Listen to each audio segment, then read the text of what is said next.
Kasi nga lumabas dun sa hearing, sa dokumento na tumira siya sa Valenzuela. So nagtanong-tanong ako sa mga nagtrabaho sa kanila, yung mga kung saan siya nagrenta, rumenta nung warehouse at yung mga taga doon. At itong taong si Wendy, parang pinapakilalang nanay niya doon sa mga taga doon sa Valenzuela. So, ako, ang personal assessment ko, this might be the biological mother ni Alice. So, based on my tanong-tanong ko, tsaka yung mga family business niya, itong si Wendy, nandun lahat eh. Consistent nandun si Wendy. At yung tinignan namin yung travel records, yung tatay niya, si Bojang Jong, at si Wendy traveled 170 times in the span of 6 years. So, madalas silang bumabiyahe as a couple. So, again, based on my investigation and asking around, saka yung mga dokumento, personal analysis ko, baka ito yung biological mother. She's Chinese citizen. Based on the Bureau of Immigration records. Galing sa Bureau of Immigration, yung yung flight records, Chinese citizen siya. She carries a Chinese passport. Based on my investigation and asking around, saka yung mga dokumento, personal analysis ko, baka ito yung biological mother. And she is a Chinese? She's Chinese citizen. Based on the Bureau of Immigration records. Galing sa Bureau of Immigration, yung yung flight records, Chinese citizen siya. She carries a Chinese passport. So, sir, kung Chinese siya, the father is Chinese. Obviously, Chinese siya. Diba? Obviously, Chinese siya. Kasi in our system, we follow the bloodline. So, kung ano yung parents mo, yun ang nationality. Unlike in the US, kung pinanganak ka sa US, regardless of the nationality of your parents, US citizen ka agad.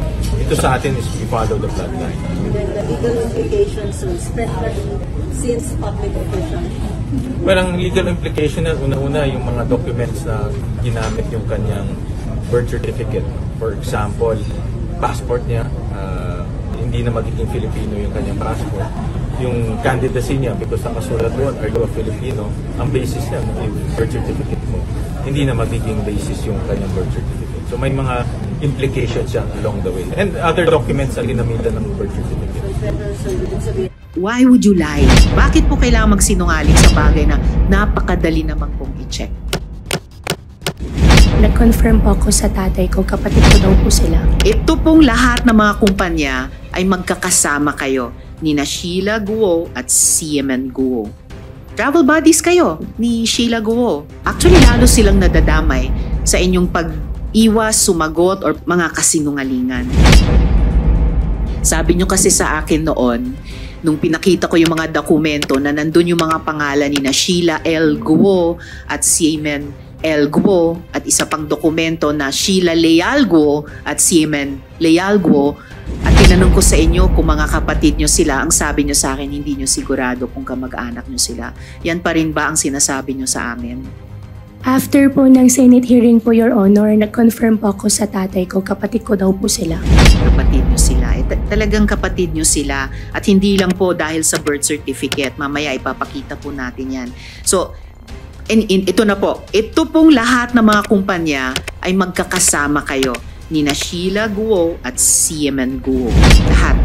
Kayong tatlo ay magkakasama. Tapos, ito naman po, ang mga travel records ninyong dalawa ni Sheila Leal Guo, showing you traveled at least 3 times together. Travel buddies kayo ni Sheila Guo. At wala namang masamang mag-travel kasama ng kapatid. I would enjoy that also. Pero why would you lie about something like this? Bakit po kailangan magsinungaling sa bagay na napakadali namang pong i-check? Your Honor, nakaraan po na Senate hearing. Kaya po, lahat na lang po naging sagot ko po is I don't know, hindi ko po alam. Dahil ayaw ko po madamay pa po ang ibang tao. Kaya lahat po na natanong niyo po sa akin, puro naging I don't know po ang sagot ko po. Dahil ayaw ko po madamay po sila at pribadong tao po yung mga ibang tao po na babanggit, ayaw ko po sila madamay po dito. ayaw nyo silang madamay, pero napakadali naman naming i-check. Kasi of public record, itong mga public documents na ito. Actually, lalo silang nadadamay sa inyong pag-iwas, sumagot, or pagbigay ng sagot na hindi pala totoo, kundi mga kasinungalingan. Ito ang latest update sa kaso ng mayor ng Bamban Tarlac na si Alice Goo nang di umano'y nasasangkot sa iligal na aktibidad sa ating bansa. Kumpirmado, sinabi ni Senator Sherwin Gatchalian na maaring isang Chinese ang ina ni Bamban Tarlac Mayor Alice Goo. Taliwas sa naunang sinabi ng alkalde na isang Pilipinong kasambahay ang kanyang biological mother. Ibinahagi ni Senator Win Gatchalian na malakas ang kutob niya na ang Chinese citizen na nagngangalang Wen Yilin ang biological mother ni Bamban Tarlac Mayor Alice Goo. Ito ay sa kabila ng paninindigan ni Goo sa mga naunang pandinig na Pilipino ang kanyang nanay at ang pangalan nito ay Amelia Leal Goo. Anya, ang impormasyong ito ay base sa kanilang naging investigasyon at maging sa record na ibinigay ng Bureau of Immigration or BI. Ayon sa senador, natunto nila ito matapos ang ginawa nilang pangangalkal sa mga records ng family business ng Goo sa Valenzuela City. Dagdag pa niya, ipinakilala rin umano ni Goo sa kanyang mga kasamahan sa Valenzuela na nanay niya ito. Alinsunod nito, kung sakaling mapatunayang nanay niya nga ito ay maapektuhan ang kanyang pagiging lingkod bayan dahil sa paglabas na pure Chinese siya. Mas makabubuting tanggalin na bilang miyembro ng Nationalist People's Coalition or NPC si Bamban Tarlac Mayor Alice Goo dahil sa di umano'y connection nito sa illegal na offshore gaming operation sa bansa, ayon kay Senator Sherwin Gatchalian. Ako personally, from what I'm seeing, and this is my personal take, na may expel siya sa NPC because connected siya sa PUGO, Philippine Offshore Gaming Operator. Sabi ni Gatchalian, bahagi ng Advisory Council ng NPC. And yung kanyang birth certificate is irregular and also invalid because of the source of information. Dagdag pa niya, si Goo ay tumakbong independent candidate noong 2022 election at sumanib sa NPC matapos manalo sa mayoralty race sa Bamban Tarlac. It is important for NPC members to have a high standard of integrity, good moral conduct, and more importantly, hindi nasasangkot sa ganitong kriminalidad. Saad ni Gatchalian, as a member of the NPC Advisory Council, it is important that NPC members maintain integrity or this will set a bad precedent. Sambit pa niya, Keeping her in the party, ano yung nakikita niyong repercussion? Nakikita ko dyan, it will set a bad precedent. And it's not the type of members that we want for our party. Importante yung mga members namin ay mataas ang kanilang integridad, good moral conduct, and importante na hindi nasasangkot sa mga ganitong kriminalidad. Samantala, nakatagdang ilabas ng kampo ni Bamban Tarlac Mayor Alice Goo sa susunod na pandinig sa Senado ang mga litrato ng kanyang ina na magpapatunay na siya ay Pilipino. Ayon sa abogado ni Mayor Goo, umaasa silang lilitaw ang ina nito para makapag-DNA test ito. Maritso, makikita naman natin na nagagamit lang yung POGO license as a front for human trafficking, for illegal detention, at ngayon large-scale money laundering. At under this administration, 6 na raids ang nangyari na under this administration. And all of the raids, hindi bumababa sa 1,000 yung mga taong nare-rescue. At hindi rin bumababa sa 1,000 yung mga taong dinideport dahil nga dito sa mga POGO. At ang common denominator nito, mga POGO na ito, mga sindikato ang nagpapatakbo. I'll give you a very specific example. Itong nangyari sa Banban, na merong 3 partner, si Alice Goo, doon sa kanyang corporation, yung Baofulan, na isa, konektado sa POGO, ito yung nakatakas ng grenade dito sa Banban. Yung pangalawa, yung dalawa, konektado sa money laundering na recently lang nahuli sa Singapore. So, itong activity sa Banban, in my analysis, is a money laundering activity. This is my initial analysis. Dahil illegal itong activity ng Pogo, walang bangko magpapahiram dito sa mga ganitong project. At lumalabas itong project na ito, yung kinumpute ng aming mga engineers, 6.1 billion pesos ang perang ibinuhos para ipatayo yung mga facilities 10 hectare lot, di ba? 10 hectare lot, 37 buildings. May shopping mall, may condominium. Mga villas pa. So, pag kinumpute mo conservatively, about 6.1 billion pesos. Okay. So, sino naman bangko magpapahiram ng 6.1 billion pesos sa Pogo na alam nila illegal ang activity? So, ang pera nanggaling to sa labas. At itong panggaling sa labas, obviously, nanggaling din to sa mga illegal activities or pera na hindi matrace ng ating system. Kaya nga money laundering. Kaya money laundering.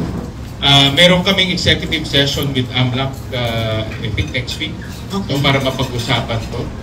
They requested an executive session kasi maraming ongoing investigation pa.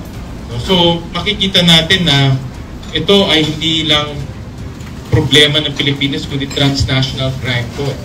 Na umiikot at nagpapatakbo mga organized crime na pumupunta dito at nagsiset up ng mga Pogo operations. Sir, di ba ang Pilipinas nga, aside from the one of the two countries with no divorce, along with Vatican, Philippines is also one of the 3 countries that have still in the gray list ng financial anti-money laundering, di ba, sir? So AMLAC has not done anything yet to correct that situation. Well, ito mga professional criminal syndicates to. Even in Singapore, nahuli nga nila. At least nahuli sila. Yes, pero matagal na nag-operate yun doon. Di ba maraming series of transaction yun bago nahuli. So, and that's Singapore, which is much more sophisticated. Dito sa atin, nakita ko itong example ng Banban is a clear example of large-scale money laundering na nangyayari na dito sa atin. Pero meron kang bill, di ba, sa Senate, pinupush nga ng AMLAC and BSP yata to further make it stricter ng ating present anti-money laundering. Actually, na-amend na anti-money laundering law twice na eh. Okay.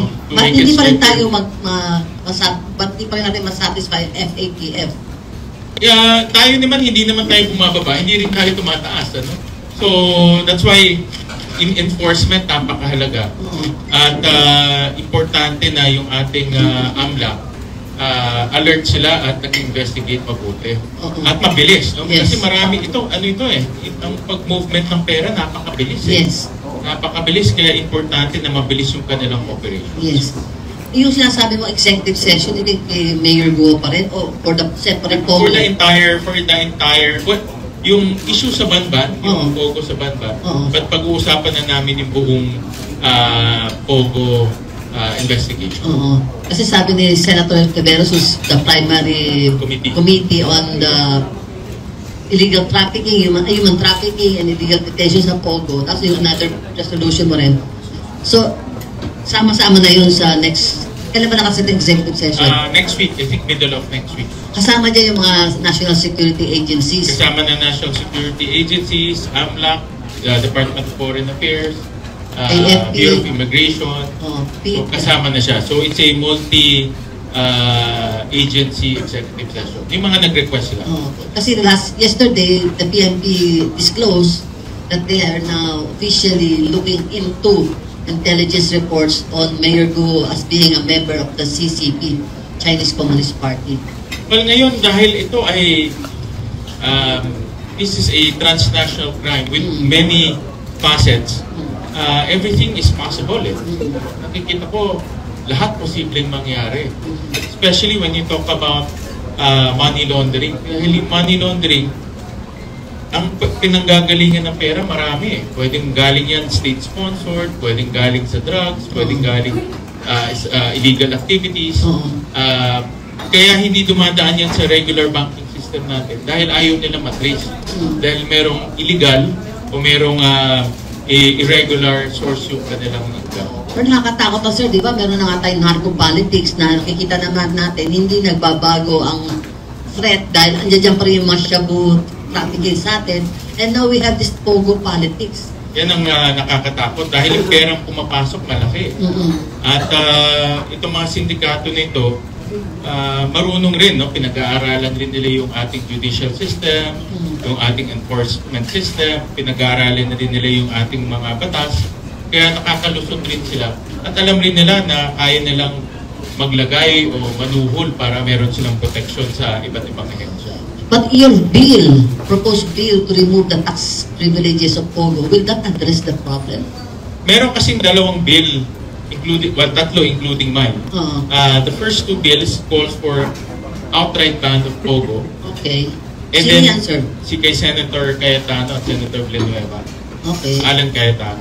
Yun yung bill natin will complete the repeal and ban of POGO kasi hindi na rin doon sa unang dalawang bill, hindi nasama yung taxation side. At ang nagbigay ng legal personality sa POGO is through taxation. You're taxing it because the law views it as a legal business. Yeah. So when you remove the taxation, in effect, wala na siyang legal basis. Ayun pa naman ang pinagmamalaki ni Senator Congressman Joey Salceda noon na upfront may bayad agad ang taxes. Pero sabi ko nga, POGO workers lang yun, hindi yung POGO entity. Yeah, pero pag you have to look at the entire picture, hindi lang yung kanilang ibinabayad na buwis eh. No? Tingnan rin natin yung krimen, tingnan rin natin yung dala-dala nilang mga criminal syndicates. Hindi tatahimik yung bahay natin. Hindi tatahimik yung bansa natin dahil... Bahay niya, bahay. Hindi tatahimik yung bansa natin dahil nandito sila nag-ooperate. Pero sir, ang POGO will that... Kasi ang pagkol kay rebranded it sa PICOS dahil naging controversial penalita, naging DCF. Ngayon, naging ang pagkol ni-rebrand nila yung PICOS, yung POGO into Internet Gaming Licensee. IGL. But it's the same banana. No? It's the same banana. What will happen now to Pagcor if that POGO is removed? Well, Pagcor will continue to... First of all, dapat ihiwalay na yung regulatory and operations ng Pagcor. Yes. Pagcor should purely be regulatory. Ito rin isang problema na nakikita namin, especially dito sa Banban Classic. Sabi nila dun sa hearing, high risk itong POGO na ito. Pero and yet, pina-operate nila ito. Hinayaan nila mag-operate. Dahil sa kabilang banda, kumikita rin sila. So, we have to really divide divide Pagcor to purely regulatory. Tanggalin na yung kanyang operational aspect. Yung operational, ihiwalay na yan. So, mag-create kayo ng another body? Mag-create ng another body. But for the better. No, for the better. In fact, yung operation, pwedeng private na yan kasi marami na nag-operate na private companies yan. So, in other jurisdiction, ang gobyerno, purely regulatory lang. Pero sir, ang concern mo nga yung POGO politics, in the meantime, malapit ng 2025 elections and we are having this, as Congressman Elise earlier said, yung potential na itong online, kasi I heard na yung Miro is going to use, kasi Art mamaya yung technical details, Excel, di ba? Excel, different, sir, sagutin mo muna yun. Anong concern mo doon sa political na online? Kasi online hubs ka nga naging turns out. Ang importante, I'll add lang to, importante talaga yung security features nitong system na ito. Lahat kasi digital eh. At ang argument ng may mga proponents tayo na gusto ibalik yung dating mano-mano system o yung hybrid na system, may mano-mano at saka may automated. May pros and cons in all of those procedures. Pero kung pupunta tayo sa automated, which I think we should, importante ma-focus ngayon yung security aspect. Kasi more and more nakikita ko na yung mga may incentive sa mga ibang bansa makialam sa ating eleksyon. Yes. Para manalo yung kanilang kandidato, manalo yung kanilang kaalyado.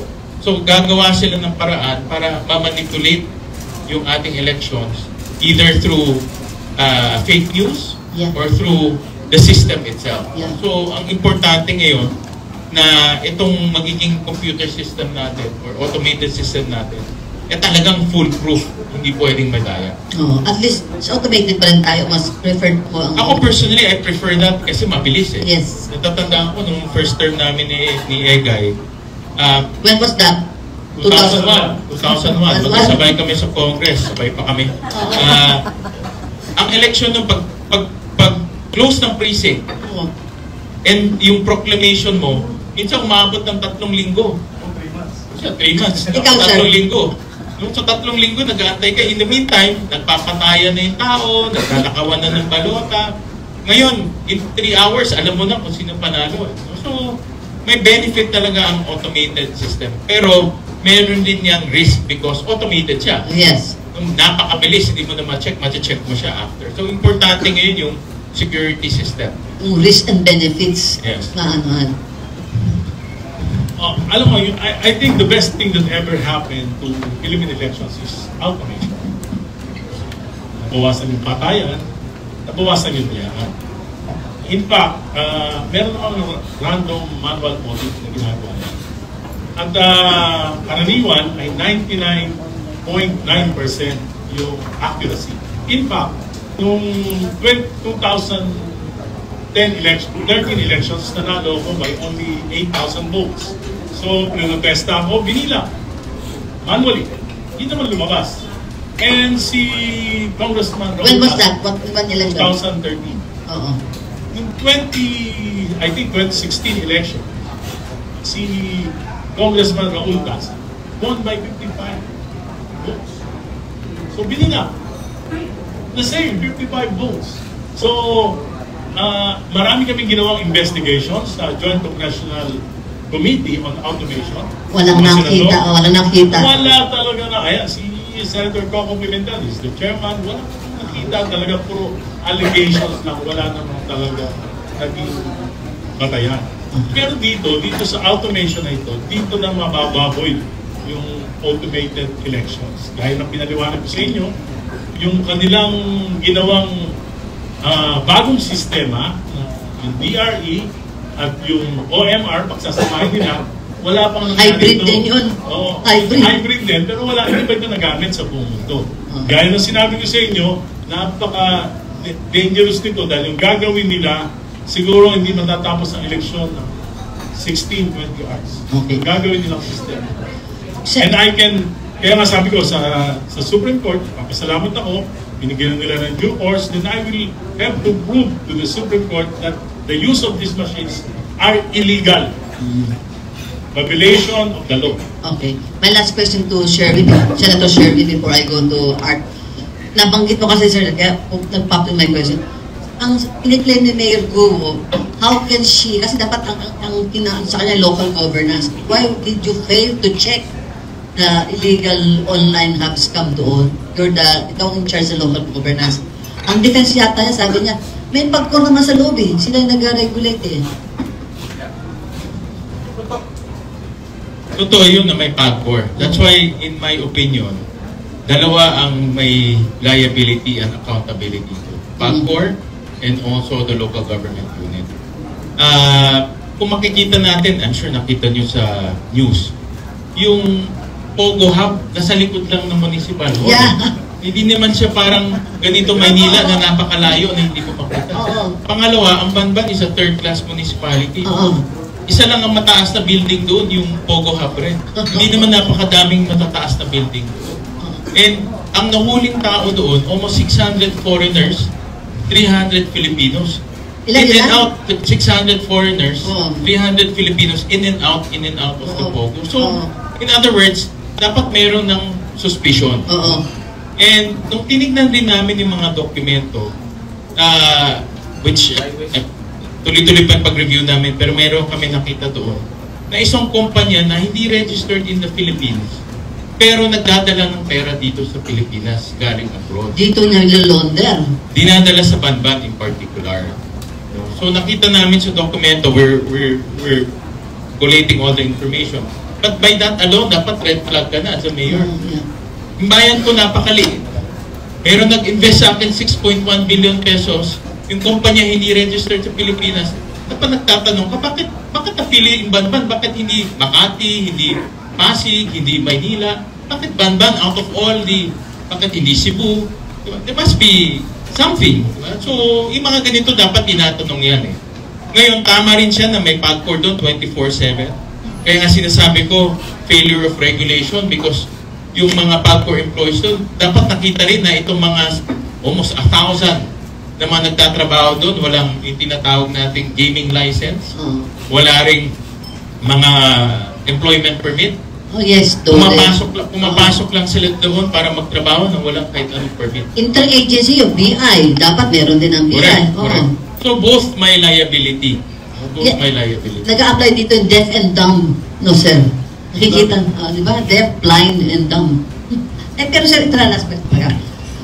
If ang mga, kasi alam ko, you still have 2028 ang term mo. Yung mga tatakbo sa 2025 as MEC stalwart, that would be your main consideration. If Pogo supporter ka, I won't support you. Kasama yun. Dapat any, not only Pogo, but any candidate will be supported by illegal sources. Siyempre, they won't admit that. Pero publicly they declare they are in favor of Pogo. I voted for Pogo.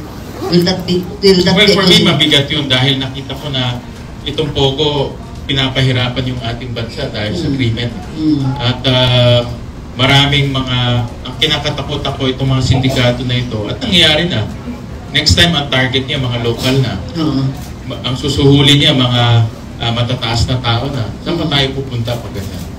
Yun ang kinakatakutan ko. Lumalalim at lumalalim na yung ugat. Pag napakalalim na yung ugat, mas lalong mahirap. Dapat i-root out na agad.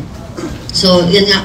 At this early, this will be your message to, alam ko kasi malakas din ang endorsing power mo. So, so that will be a consideration. Definitely, that will be a consideration. Okay. Alright, my friend, my techie friend, merong di bang malabas na Excel and Microsoft ang gagamitin? Can you explain to that? Anong dangers mo? So, madagdag ko lang doon kay Senator na sinabi niya na yung sa Pogo. So, noong 2023 August yun, na-raid ang isang Pogo. Meron sila nakita ng more than 25,000 SIM cards pre-registered. Ang mga SIM card na yun, merong laman na 100,000 plus bawat isa. So, kung i-multiply mo yun, meron na siyang 2.5 billion. 100,000? Wow. Bawat isa. At ang pera doon galing sa pang-i-scam sa mga Pilipino. Ilan SIM cards yung nakuha? More than 25,000. So kung i-multiply mo siya na 100,000, so mga 2.5 billion. So yung mga pera na ginagamit ng Pogo, nanggagaling din sa Pilipino sa pang-i-scam sa atin. Noong September, may na-raid ulit na Pogo. At nakita nila doon na merong mga SIM cards na merong laman na 1 billion pesos naman. Pwede ba yun? Pang-i-scam galing sa mga Pilipino. So yung pera na ginagamit nila against us, nanggagaling din sa mga Pilipino. So sa e-wallet yan, hindi yan sa mga... E-wallet, kasi pre-registered na siya. Oo, kasi di masaling GCash, merong bawal ang GCash ng mga di ba? So mga registered siya at mga verified na account siya. So kaya ayun, yung mga pera natin, galing din sa pag-i-scam sa mga Pilipino.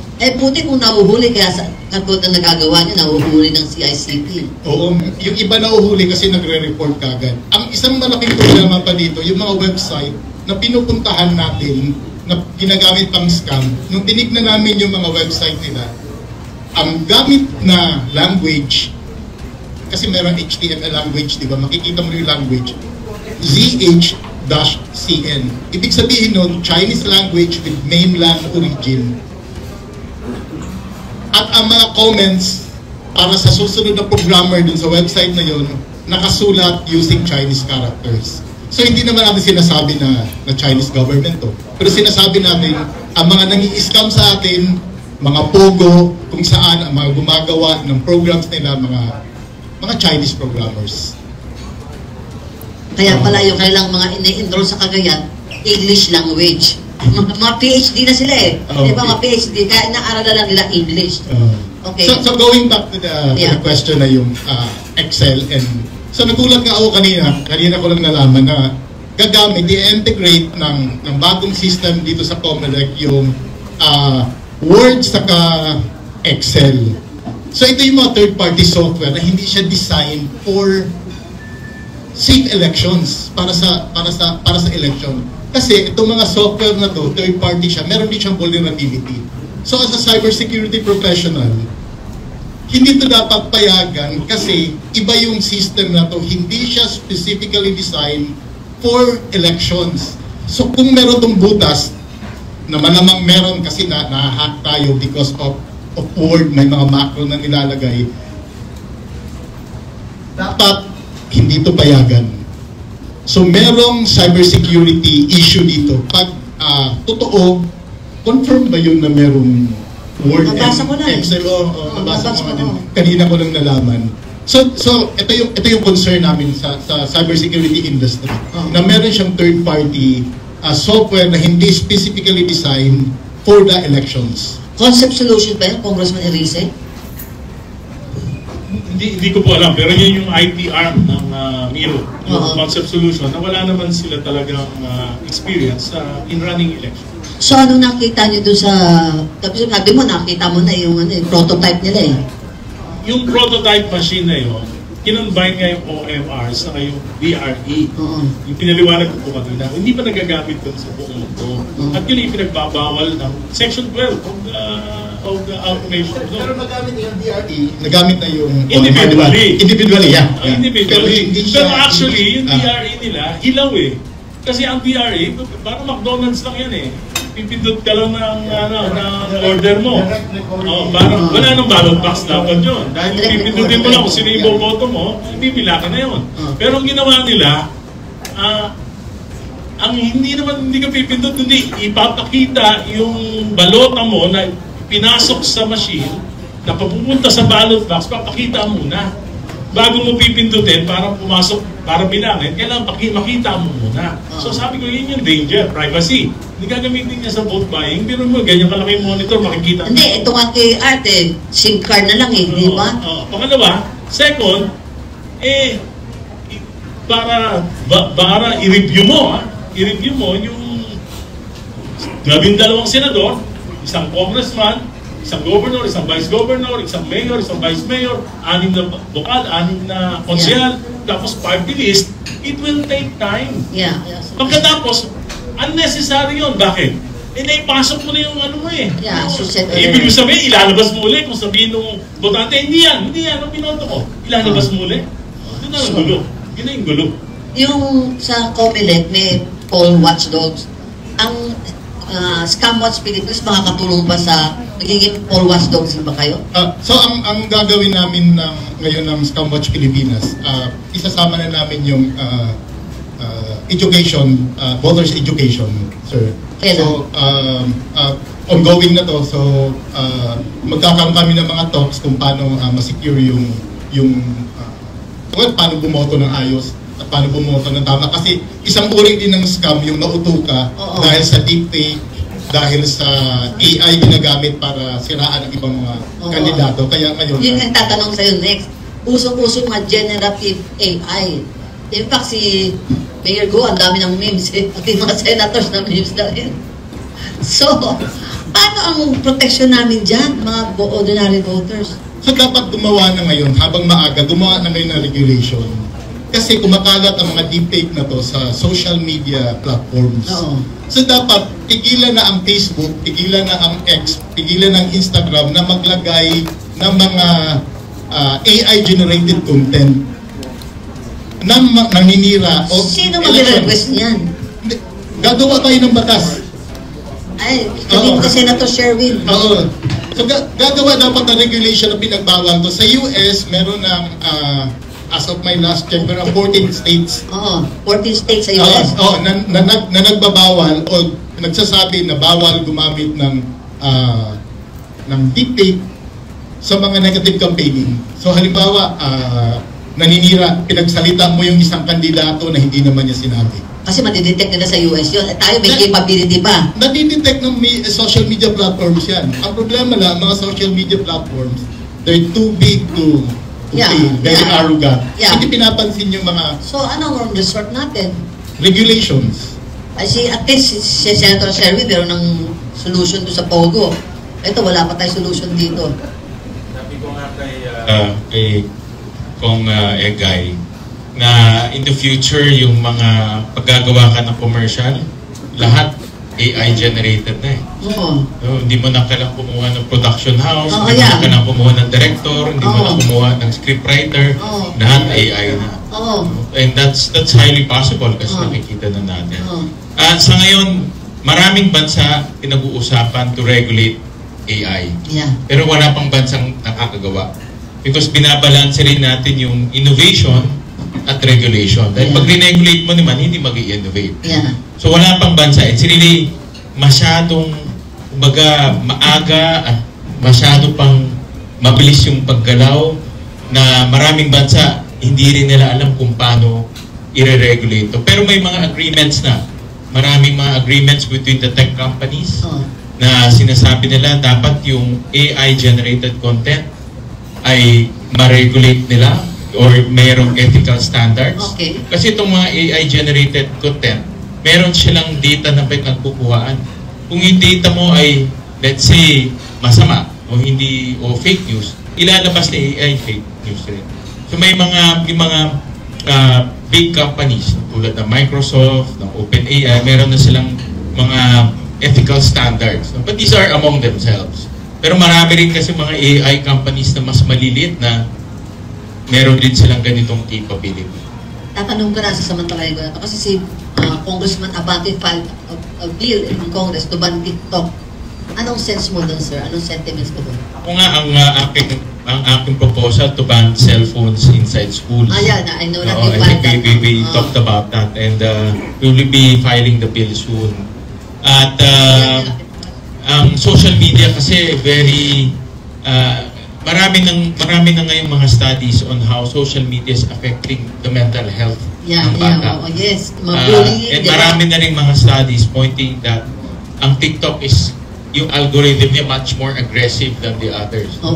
But having said that, ang bata kasi ngayon, iba na yung kanilang pag-iisip because of social media and cellphone. Yes. At kaya sabi ko, para ang bata lumaki ng marunong magkipagkaibigan, matuto magbasa, yung kanyang habits ay maiba dahil gusto niya mag-aral, dapat i-ban natin ang cellphone inside schools.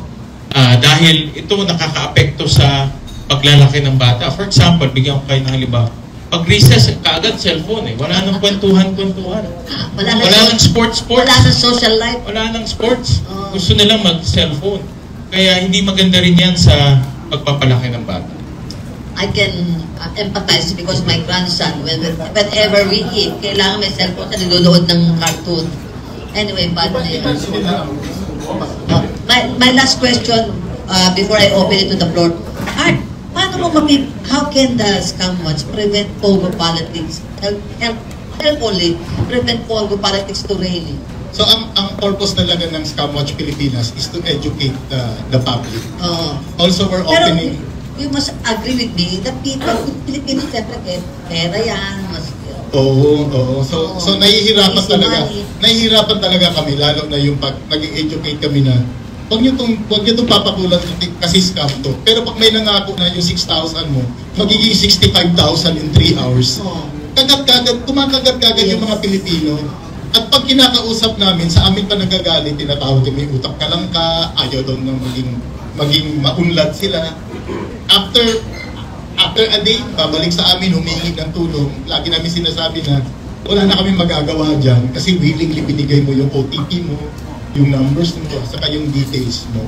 So ang tanging paraan lang talaga na magagawa natin, i-educate natin. Sa kapagbawalan sana, wala tayong law na pinagbabawalan ang Facebook kasi nagagaling sa Facebook ang majority ng scams natin na nakakabiktima ng Pilipino. At tatandaan natin yung cybercrime ngayon, mas malaki na ang kita kaysa sa drugs. Ganun kalala ang cybercrime sa buong mundo. So, yung Facebook, laging meron mga sponsored posts kayo makikita na ino-offer kayo ng cryptocurrency, ino-offer kayo ng trabaho. Naku, mga scam po yan. Iwasan po natin yung mga yan. Pero kahit anong educate namin, nagkakaroon pa rin ng problema. Kaya nung in-invite kami ng Senate, ang proposal namin, dapat isama to sa curriculum. Sa Israel, grade 3 pa lang, meron na silang cybersecurity. Bawal mag-click ng link. Ay, ng chairman ng Senate. Oo. So sana mangyari to na sa Pilipinas din, isama sa curriculum yung cybersecurity kasi ang internet, hindi lang yan pang social media, nandiyan ang bangko natin, shopping natin, communication natin. So kinokontrol na tayo ng social media. Kaya dapat ang nakikita namin solution dito bukod sa education, dapat may mga regulations tayong magawa gaya na ginawa ng Australia. Okay. On that note, I open the floor for your question. She, I saw you first. Raise your hands. Please introduce yourself. I know you. Sir, good morning po. Sherry Torres, ABS-CBN. Sir, two questions lang po. Yung first lang, kanina Senator Win and Sir Art and Attorney Elise, we interviewed Chairman Garcia, and kasama dun sa kino-consider niya yung pagpapabawal na paggamit na ng AI during the campaign next year. How do you find this kind of proposal, sir? Is this feasible?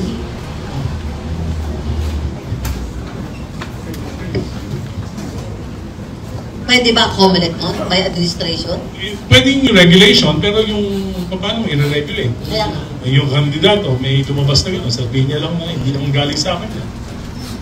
Diba? So, parang ano lang yan, parang poster, bawal dito, pero naglalagay pa rin. Sabihin ng kandidato, hindi naman ako naglagay niyan, yung kalabang ko. Maraming loopholes, no? So, sir, dapat siguro pagbawalan yung source niya. So, ano ang mga source ngayon ng mga AI-generated content? Social media, Facebook, X, saka Instagram. Si Mark Zuckerberg nga. So, yun nga, may pinakita ko kay Ichuk kanina na sumasayaw si mga senators ng ano. Na memes na. Na TikTok yun, ang TikTok, di ba? O pwede pa nilang anihin yung sa TikTok, kaya pakita mo kay Senator Zuckerberg.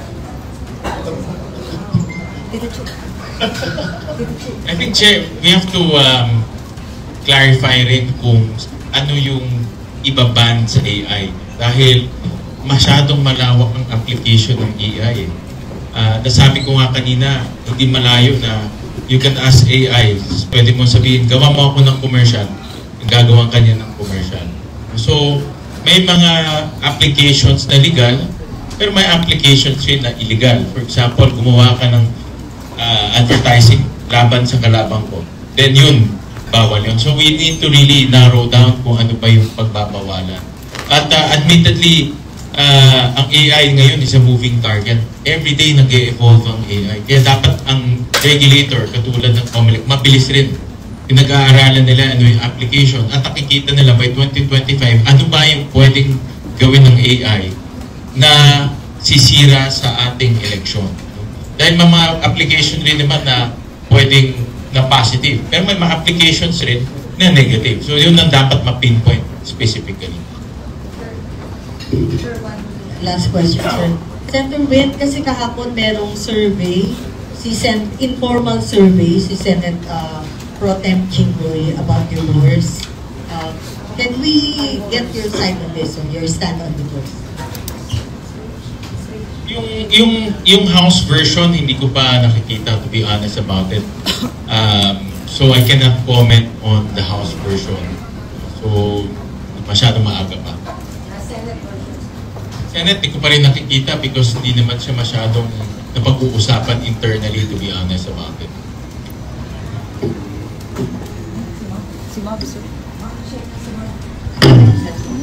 So, okay, please.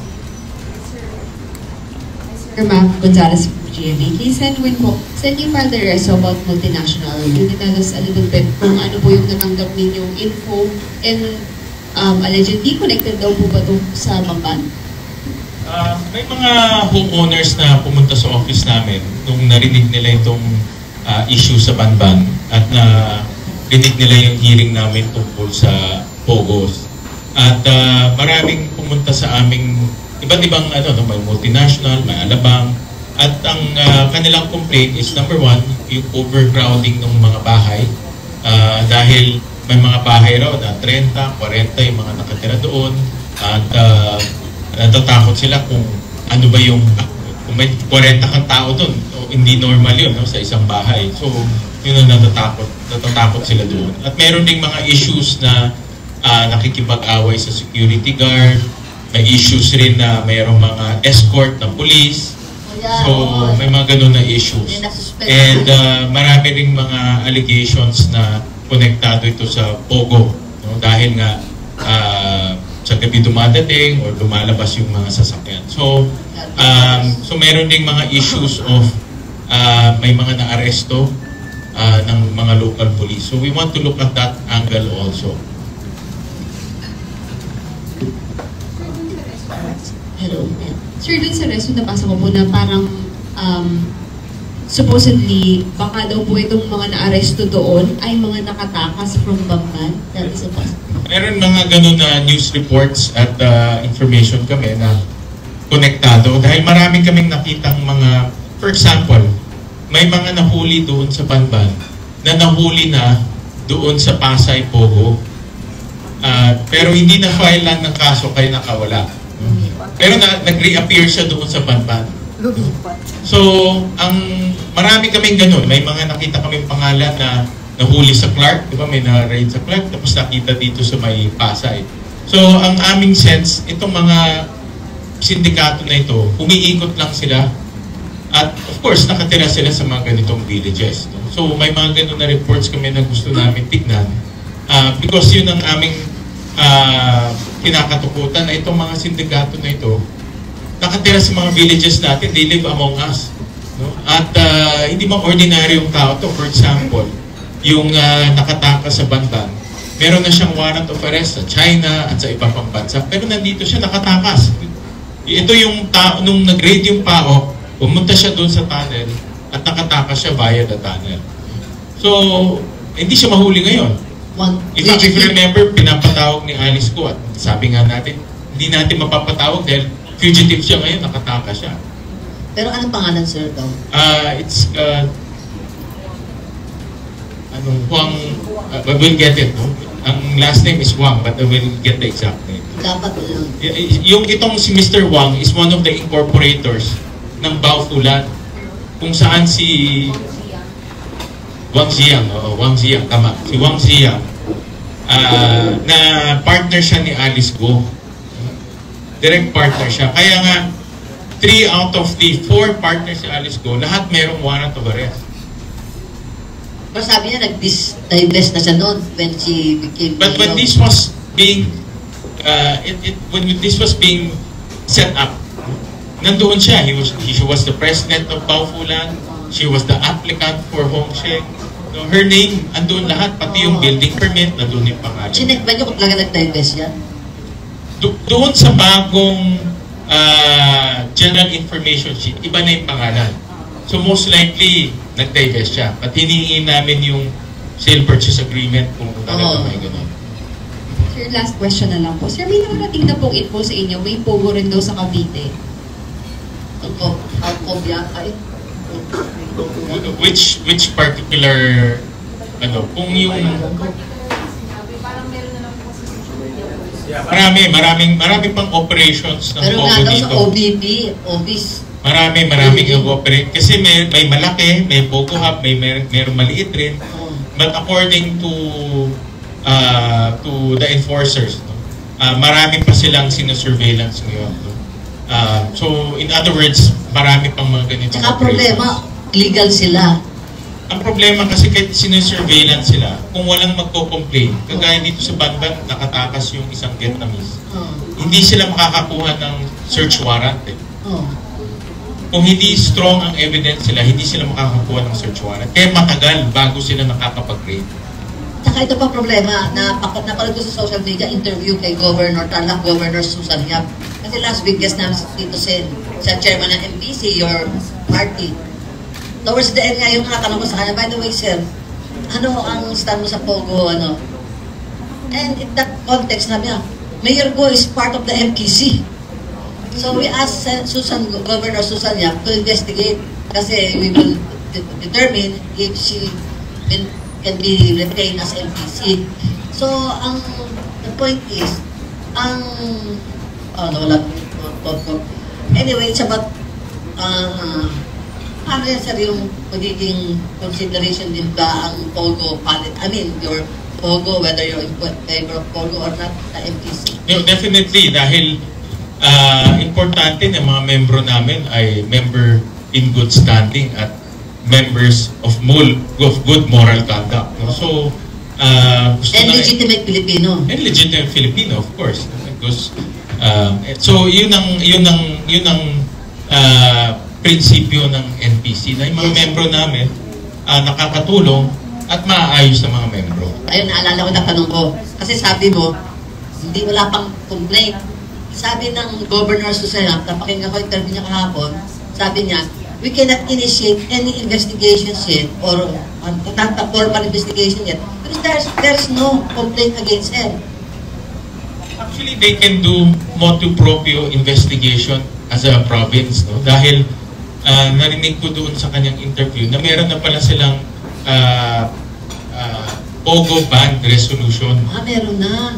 So, meron na silang Pogo ban resolution. So, ang tanong, bakit nakalusot pa itong mga Pogo na ito? So, it will go up to her. Yes, kaya narinig ko sa kanyang interview, meron na silang resolution on banning Pogo, which is good. Ngayon, ang tanong, bakit nagkaroon pa ng mga Pogo? Dalawang Pogo sa Banban, yung Hongsheng at yung Junyuan. Kasi yung Hongsheng napasarado, di ba? Yes, nasarado na yun. Tapos nagbukas ulit to another name, yung Junyuan. So, kaya dapat maimbestigahan nito ng probinsya dahil meron na silang resolution. This is a violation of their resolution. So what is she talking about na wala pa ng formal complaint against her? At motu proprio pwede silang mag-investigate dahil ang mga municipal mayors under the provincial government. Sila pero sa MPC, as NPC member, pwede nang din, motu proprio. Yes, kung talagang ang gusto kasi ng NPC, maayos na membro. No? Especially pagdating sa moral conduct. Yes, so, and Tito Sen told us, si Tevez nga, in-house namin eh. Yes. Doon ko nalaman ng MPC. Tama. Kaya nabiro ko siya. Wala pa kayong vetting process dyan sa MPC? Correct. Mayroon din. Meron din kaming internal na investigation. Meron din kaming internal disciplinary actions. So meron naman tayo. Anong position mo sa MPC? I'm part of the advisory board, yung advisory council. So I'm part of that. National advice. Okay. Sir, after I think 8 hearings po na, tapos twice dumalo si Mayor Go sa hearing niya. Ano ba, sir, so far yung nakikita yung conclusion na involvement ni Mayor Go, tsaka ano yung initial assessment po sa past 2 hearings? Ang personal assessment ko, yung father niya nagsinungaling para ma-declare si Alice Go as Filipino. Dahil nung tinitignan ko yung kanyang birth certificate, dahil ang birth certificate niya, father niya yung gumawa. Nakasulat doon, name of father. So, dapat isilagay mo doon yung totoong pangalan mo. Ang totoong pangalan niya in the passport is Go Jiangjong. Dapat yun ang inilagay niya. Nakasulat rin doon sa birth certificate, citizenship. Doon, meron siyang Chinese passport, dapat dinagay na doon Chinese, pero linagay niya Filipino. Then, nakasulat doon kung kailan kinasal. Meron siyang date kung kailan kinasal. Pero doon sa iba-ibang birth certificate, iba-iba ang taon ang nakasulat doon. So, this is consistent across 4 birth certificates of allegedly her children. Si Sheila Go, si Shimen Go, at merong bagong na-discovered taga Caloocan. Si Wesley Go. Si Shimen and si Wesley sa Caloocan nag-late registration. Pero nag-childhood sa Valenzuela. Tumira rin sila sa Valenzuela. Magkatabi lang kasi kami, kapit-bahay kami. No, so, pero hindi mo natatandaan siya. Wala sa natatandaan, hindi mo maalala, sir. Hindi maalala. So, my point there is, may deliberate and conscious effort na magsinungaling at mag-supply ng wrong information. At ngayon kasi ang birth certificate natin napakatibay eh. Yun ang basic document hinihingi ng lahat. Pag kukuha ka ng passport, birth certificate hihingin. Pag-file ka ng candidacy, pag chinek mo, Filipino ka, pag tinignan yung ebidensya, birth certificate. It's a very powerful document. Pero napakadali naman doktorin. May sindikato din daw sa PIE. Meron din nangyayari rin yan. Unfortunately, yung taong tumanggap ng records or tumanggap ng application na Angelito Go, namatay na. But based on the PSA report to us, pag a-apply ka ng late registration, maraming requirements yan eh. Maraming supporting documents. Walang supporting documents. Kung hindi isa lang, yung certification ng NSO. By that alone, makikita mo na problematic na talaga at irregular. Walang nag-question sa candidacy niya nun eh. Kaya sabi ni walang nag-question eh. Ito lang naman, pag hindi naman lumabas ng POGO issue, business as usual naman eh. Pero sabi nga ni Soldier, status ko na lang. Ay, warranto proceedings. And then the mother, there's a big possibility na itong si Amelia Leal is a figment of imagination. Walang ganitong tao. Yung kanyang mother is another person. Most likely, ang mother niya is also a Chinese. Dahil malakas ang suspicion na spy siya, which she vehemently denies. I'm not a spy. I'm a Filipino. Well, sa ngayon, with criminal syndicates, everything is possible eh. Hindi natin marurule out yun. Dahil sindikato to. If they can do money laundering, they can do everything. Sir, how about sir yung yung pagkaka-apply niya sa POGO, na-establish na ba talaga? May conclusion na kaya kayo na yung company niya involved talaga siya si Mayor Go? Doon sa hearing, lumabas na merong isang babae called Nancy Gamo. When we were looking at the documents, si Nancy Gamo is present in not all, but 3 or 4 Go-related companies. Siya yung nag-incorporate ng Go-related companies. Sino siya? After a while, lumabas din yung pangalan niya dun sa Junior 1. Nancy Gamo rin. So, paano yung siya nag-incorporate ng Go-related companies? Biglang all of a sudden, siya nag-incorporate ng Junior 1. So, by that alone, connect the dots. May connection within the Go-related companies in Junior 1 through Nancy Gamo. May tanong lang din ako kay Senator Win. Since early this week, may interview kay SP Escudero. He was asked about the POGO and your stand to totally ban POGO. Ngayon, ang sabi niya, if we're going to ban POGO, dapat i-ban na ng lahat ng gambling operations lahat dito sa Pilipinas. So, how do you find that kind of stand, sir? Considering na magkaiba yung impact na binibigay, for example, ng POGO and casinos. Iba kasi ang POGO eh. Kahit nasugal siya, ang POGO, dala-dala namang krimen. Yan ang kaibahan nito. At ang operator ng POGO, mga syndicates, proven na yan. Ilang raid, 6 na raid na nangyari dito. Lahat ng mga nahuli, may kaso sa abroad, nagtatago dito, mga pugante. Devil's advocate lang, sir. Iba sila eh. Devil's advocate lang, sir. Di ba ang POGO kinikater lang mga Chinese gamblers? Wala daw Pilipino. Ang argument ng mga kapatid dito set, nila Escudero, hindi naman Pilipino gamblers. Yung front nila, Chinese gamblers. Pero yung sa likod nila, sabi nga ni Art, tina-target mga Filipino na through scamming. Lahat yan pare-pareho. Ina-raid sa Clark, scamming. Ina-raid dito sa Pasay, scamming. Ina-raid sa Bamban, scamming. Lahat may scamming activity. Tsaka yung sa Clark, legitimate pang may license ng pagko. Meron din. Lahat sila may license. So obviously, they cannot regulate. Because when you give a license, itong license ito, pwede ka na magpasok ng mga trabahador galing sa China, galing sa Vietnam, sa iba-iba. So ginagamit nila ito sa pag-recruit ng mga trabahador galing sa ibang bansa. Pagdating dito, tinatago nila yung passport. Kaya nung binibreak yung vault, ang daming passport na kukuha, tinatago, illegal detention na kaagad nun.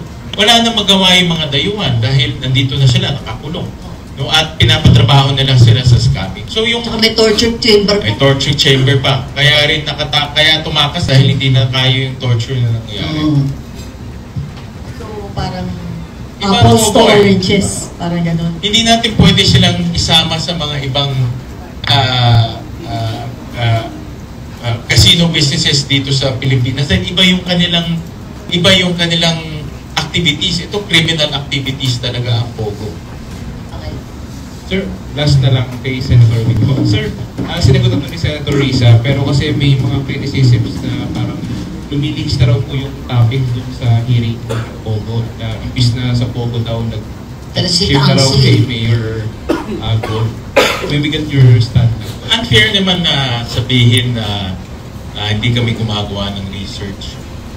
In fact, for this committee hearing, katakot-takot na research yung ginagawa. Hindi lang ako, kundi mga staff namin, staff ng committee, staff ng mga senators. At walang sarswela dito na nangyayari. Bibigyan ko kayo ng very specific example kaya bakit in-expand yung investigation at nasama yung ibang mga kapamilya ni Alice Go. Nung tinignan namin yung mga corporations, pinag-usapan namin ng hearing. Sinabi ni Alice, dalawa ang corporation nila na pinagkukunan ng cash flow. No, QJJ Farms, QJJ Embroidery. Tinignan namin yung financial statements, lugi o maliit lang yung kita nito. So ang tanong, saan nanggagaling yung pera? Saan nanggagaling? Kung hindi nanggagaling sa negosyo nila, saan nanggagaling yung pera? In-expand namin dahil ang incorporators ng kanyang corporation, kasama doon yung kanyang mga kapatid at kasama yung kanyang yung tatay. At meron pa isa doon na kasama, isang babae pangalan Lee Wenyi. Na tingin ko, ito siguro yung totoong nanay niya. Tingin ko my personal analysis. Because family corporations to eh. At kaya in-expand namin dahil nakita naman natin in investment doon, 6.1 billion, hindi nakikita sa family corporation sila na saan nanggagaling? Baka personal investment to ng tatay, pang personal investment to ng mga kapatid. We have to look at that angle also. Ano yung 6.1 billion, sir? Yung cost ng buildings. 37 buildings yan in a 10-hectare property. So, we have to look at kung saan nanggagaling yung pera. If it's not from the corporation, maybe individual. Hindi natin alam. No, baka meron silang individual businesses na hindi kasama sa negosyo. So we have to look at all of those. So, hindi sa lumihis, but we expanded the investigation because yung money laundering, napakalaking aktibidad to na dapat tignan lahat. Tsaka kanina napakinggan ko sa radyo si Senator Jingo Estrada, sinabi niya, staff work niya, nakadiscover, na-confirm na yung kanyang boyfriend ang actually nagrarang ngayon ng corporation. Di ba kayo ng allegation before? Ngayon, na-prove na daw nila. Makasabat na ako din. Matagdagan ko yung kay Senator Sherman. Alam mo, 6.1 billion. Why would you invest 6.1 billion in Bamban? Sinong negosyante na matino ang iisip na mag-i-invest ng 6.1 billion sa Bamban? Ayan lang po. Yun rin yung tanong. Tinatanong ko rin sir, ito si Egay is a veteran businessman. Kung may 6.1 billion ka, ilagay mo na lang sa Caloocan, which is a highly urbanized city. Baka third-class municipality. Second-class municipality. So, ito yung mga ganitong, kaya nga if you look at nung pumunta kami sa Banban, ito na yung pinakamataas na building doon eh. Hindi makikita dahil yan na yung pinaka malaking development in that area. And you discovered those things along the way, di ba? Because we expanded the investigation. So, kailangan namin makita lahat ng picture. Pero di ba magte-take over na yung Senate Blue Ribbon? Ay, di ba pala yun? Kayo pa rin. Yung Senate Blue Ribbon, meron siyang investigation on the fake passports and fake birth certificates. Medyo related dito. Medyo related. At natuklasan nga nila na mayroong mga sindikato na go-operate sa PSA dahil napakadaling kumuha ng birth certificate. Ibigay mo lang yung gusto mong information, mag-sign ka ng affidavit, bibigay na sa iyo yung birth certificate mo. Kung kakilala mo yung registrar, huwag ka na mag-submit ng mga mandatory requirements, may birth certificate ka na. At yung birth certificate na yun, pwede ka nang kumuha ng passport. Okay, tsaka mga illegal workers, di ba? Walang work permits. It was only after PAOK they did it. Correct. Walang mga work permits lahat yun. That's why yung accountability nasa PAGCOR rin. Dahil meron silang tao doon 24/7, bakit nakalusot ito? At bakit hindi nila nakita na walang mga permit yung mga nagtatrabaho doon? 24/7, ibig sabihin, may tao silang kasi yung under their guidelines, they have to inspect all the facilities inside the POGO Hub. So ibig sabihin, dapat naglalakad sila, tinitignan nila yung mga activities doon. Kaya nga na-transfer ni Mayor Go ang liabilities pa nila. Both. As a mayor, meron ka rin dapat meron kayong responsibility na pigilan yung mga ganitong activity. Dapat nagtatanong ka, bakit dito, tama nga, bakit sa Banban? Bakit napili kami dito? Kasi yung investor Bamban. Alam mo yung word? Kasi ang Tagalog ng Bamban, yung balo di ba? Bamban yung investor. Tama-tama sa kanya, Bamban ka kasi, di mo alam nangyayari. Anyways, question? Senator Win, JP po from IBC 13. And given nga po itong mga issues ni Mayor Alice na kalusot as mayor habang may questionable documents, would you recommend po ba na to amend the Omnibus election code for future elections? I think ang titignan namin ngayon is how to reform the birth certificate system, process and system in our country. Masyadong naaabuso at masyadong madali. At use technology rin on how to integrate all of this. Meron na tayong national ID. Oh, yeah. Bakit hindi natin ma-integrate to sa national ID natin? Admittedly, maraming kababayan tayo na, lalo na yung mga katutubo sa probinsya, hindi nakakapag-register on time. Admittedly. So, babalansehin natin na huwag naman masyadong mag-impede dahil sa kanila, pero huwag naman masyadong madali dahil may nang-aabuso. This is not the first case. Merong 67 cases or 60 plus cases sa PSA kung saan ang mga birth certificate puro peke at nabigay sa mga foreigners.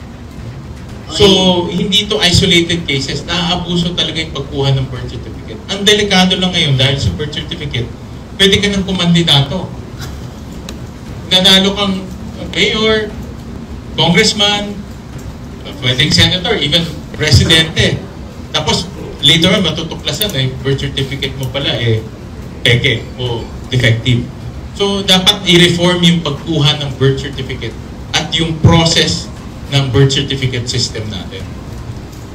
Sen, advice na lang sa COMELEC para masiguro nga na transparent yung mga candidates natin tsaka tama yung iboboto po ng mga tao pa. Kasi ang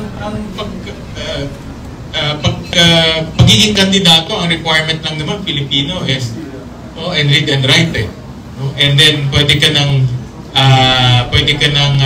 and ministerial ang COMELEC. Ibig sabihin, tanggap lang sila ng tanggap. Unless mayroong mag-file ng kaso, tsaka lang sila aakto. Pero ministerial lang sila. Presumption of regularity lang sila. Ang suggestion ko, Senator Sherwin, siguro tingnan din natin yung yung campaign finance reform. Tingnan nyo, sa Bamban, ang balita ko doon, before 2022, ang gastusan doon maliit lang. Pero nung 2022 election, 100 million daw. Kaya nga, out of nowhere, nagpa-register ka, 2021, kandidato mo mayor, panalo ka. So, ako, 15 years old pa lang po, kumakandidato na ako. 5 beses ako natalo, 7 beses ako nanalo, nakakampanya pa rin ako. 15 years old kasi SK ka. SK. Yung pinaka-honest na election. Kasi taasan lang ang kamay. Sa school. Sa eskwelahan. SK. Taasan naman ang dati mo? Taasan lang po. When was that? 1975. 1975. Kabataan pa lang. KB. Okay. Sure, Yes. Sen Win, bilang member naman kayo ng Board of Advisors ngayon sa MPC. Sir, ano yung i-recommend nyo as far as Alice Go is concerned? Ako personally, from what I am seeing, and this is my personal take, na ma-expel siya sa MPC because connected siya sa Pogo and yung kanyang birth certificate is irregular and also invalid because of the source of information. But para sa akin, yung pag-a-apply niya in behalf of Hong Sheng puts her in direct connection with Hong Sheng Pogo Company, which is yung unang na-raid. So, hindi natin pwedeng tanggalin na wala siyang connection doon. Kasi siya yung nag-apply. In fact, meron ring letter kami nakita. Namin nung dating mayor, siya yung kausap on behalf of Hong Sheng. You're going to formally recommend or you will just air your views to the parties? I will air my views as a member of the advisory council, and importante na ma-maintain namin yung integrity ng members ng mga NPC, or this will set a bad precedent. And in fact, nung kumandidato siya in 2022, hindi naman NPC yung kanyang certificate of candidacy, yung kanyang independent siya. Nung nanalo siya, normal naman pag nanalo ka, umaalyado ka sa ruling party, umaalyado siya sa NPC dahil ang buong Tarlac NPC. Yun na sabi mo dito. So from your end, keeping her in the party, ano yung nakikita niyo repercussion? Nakikita ko dyan, it will set a bad precedent, and it's not the type of members that we want for our party. Importante yung mga members namin ay mataas ang kanilang integridad, good moral conduct, and importante rin na hindi nasasangkot sa mga ganitong kriminalidad. No shenanigans. Kasi kaya nga si Tevez na house eh. Okay. No more question? Last na? Hello po. Hi ma'am. Hi to Senwin po. Sir, hello po, Harleen Delgado of UNTV. Sir, pardon this other Senate related topic. Yesterday po, according to Senator Joel Villanueva, around 3 to 4 members of the Solid 7 are willing to join the minority bloc. Sir, may we know personally, are you inclined to join the minority or not? Thank you. Pag-uusapan namin to, Harleen. Itong break na ito, gagamitin namin ng panahon para mag-usap ng mabuti. Para sa akin, ang importante ay paano natin maipasa yung ating mga priority measures, lalo na in education, in ways and means. So, paano natin magagawa yan? So, pag-uusapan namin mabuti pa. But I talk to him almost regularly. But dapat mapag-usapan lang naman sincere. Senator Sherwin Gatchalian. Ako ay nananawagan sa ating Pangulo na ibad na ang Pogo kaagad. Dahil palalim ng palalim yung ugat nitong Pogo at yung kriminalidad ay palala ng palala. Di ba i-ban outright? Pwede nang i-ban outright. Executive decision lang ito, Marichu. At ang kinakatakutan ko na pumapasok na rin sila sa politika. So hindi lang naglalagay, hindi lang na nununuhol, kundi pumapasok na rin sa politika. At pag mas malalim na yung ugat, mas mahirap nang buwagin yan sa mga susunod. So habang kaya pa natin ngayon at yung mga enforcers pa natin ay masigasig, ang aking panawagan sa ating Pangulo na i-ban na kaagad yung Pogo dahil walang kaputihan nito na dinadala para sa ating bansa. You can ban this if Congress is not in session kasi batas yung Pogo eh. Of course, merong executive powers no, para i-ban. Meron rin through legislative. Kasi it will take time, di ba? Yes, it will take time, of course. Pero for the President to ban it, it should be while Congress is not in session like now. Pwede naman. At pwede naman niyang gawin yun because ang regulator ay PAGCOR which is under the Office of President. Okay. Maski na may batas sa Pogo allowing it. kahit na may batas, pwede niya suspend. Adjourn naman eh. Pwede niya i-suspend. Kasi tariff din yun eh. Tariff measures can be approved into law by the President when Congress is not in session. Correct. Yan tip yan. Mag-subscribe at i-click ang notification bell para sa mga susunod na video updates. Maraming salamat po.